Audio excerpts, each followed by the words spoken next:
you're right to point out that different countries have different labor markets. They have different skills, if you will, different resources, and the president is going to take all of that into account. His team will take all of that into account when they're negotiating these deals.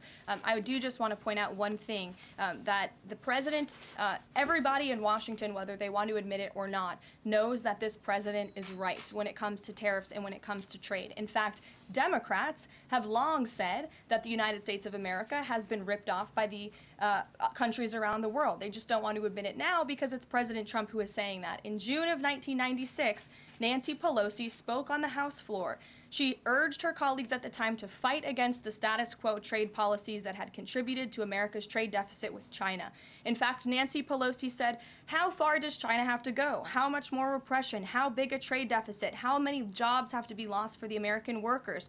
How much dangerous proliferation has to exist before members of this House of Representatives will say, 'I will not endorse the status quo'?" Those are the words of Nancy Pelosi in 1996. Well, President Trump is finally answering her call 27 years later. Nancy Pelosi can thank President Trump today for the 104% retaliatory tariff that will be going into effect on China.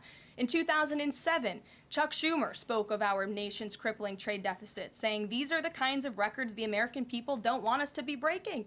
The administration needs to move beyond words, take action now to reverse a trend that threatens our prospects for future economic growth." And Chuck Schumer said that in 2007. Finally, in 2025, President Trump is taking action. Recently defeated Democrat Sherrod Brown said on deficits in 2012 that our deficit then at China had reached an all-time high, and it was on pace to exceed last year's record. The trade deficit had cost American workers millions of jobs at the time.